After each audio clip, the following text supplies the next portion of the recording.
Reddit, tell me your glitch in the Matrix stories. I'm talking weird occurrences, coincidences you haven't been able to easily explain. I'll start.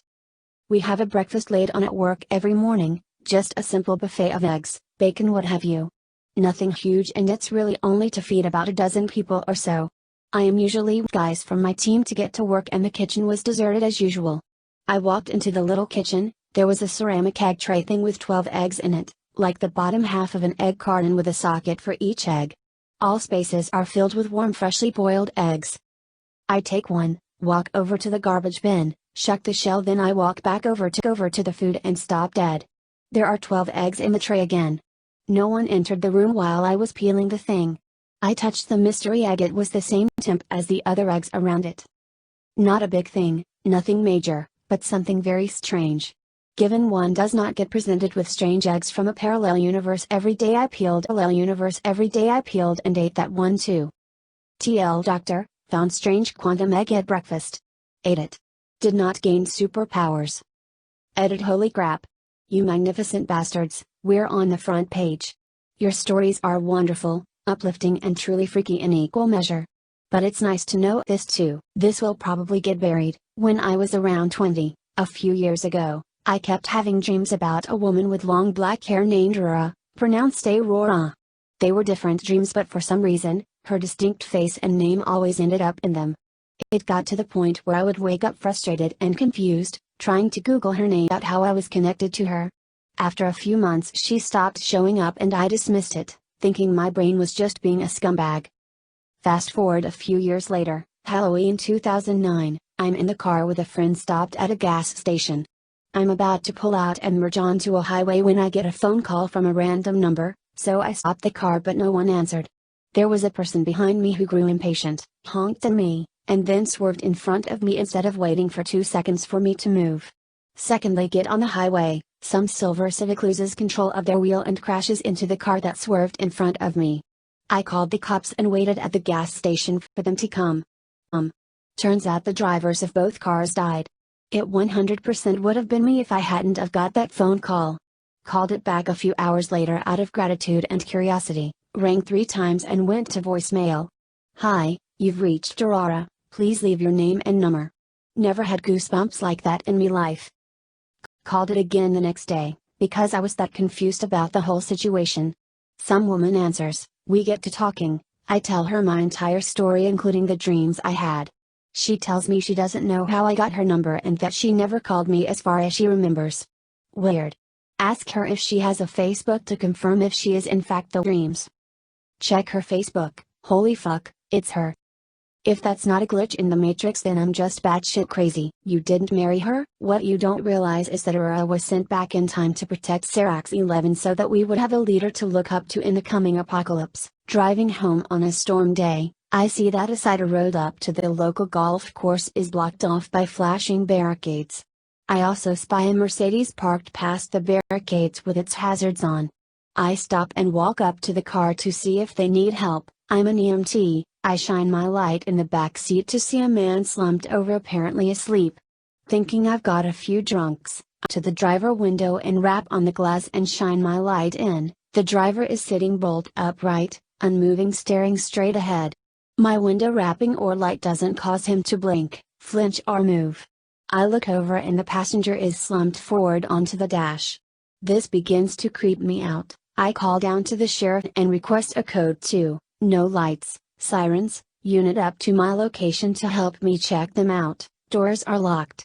While on the phone I walk back to my truck to get my go bag. As I'm on the phone with dispatch, she asks me to get a license number for the car just as a PG&E, power company, cherry picker truck comes rumbling down from up the closed road. I move to go around the truck to get the plate number, and the car is gone. I talked to the driver of the truck and he said there was a 80-foot tree down across the road, and that he didn't think it'd be open for a day or so. So the question is, the hell did the car go? Tree up one way, barricades down the other. It's kept me a bit unsettled when stopping at accidents, hazards since then. Edit, here is the intersection via Google Maps. Barricades were 5 feet in front of the camera and the tree was up around the distant bend. This is the first one I read that legitimately creeped me the FK out. I think something like this would scar me for life. This happened to me in 3rd grade, and it scared me so much I started crying and had to go to the office to talk to the principal about it.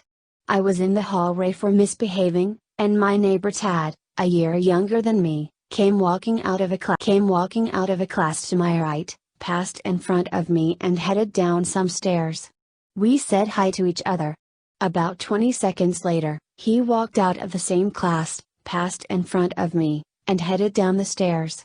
I just stared at him, confused and afraid, and he looked back like why the F that? I never realized how much it was like Matrix deja vu.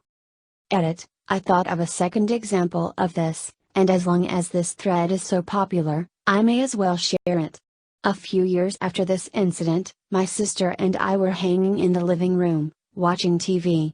We both saw our mom in the other room, and through the adjacent hall. Maybe 20 minutes later, she came in from the backyard. My sister and I looked at each other confused, and asked her how she got back outside.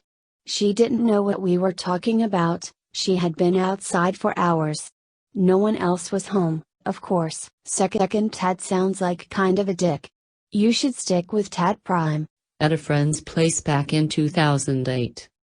When we were all teenagers, we had a cool shed at a friend's that we'd hang out in every weekend. It had 4 sets of bunk beds, tables, a fireplace, TV, fridge, etc. The whole lot. One night we were all hanging out in there when I decided I needed a piss. I walked out the front door of the shed and started to walk to the right when I stopped. Now let me explain the layout here.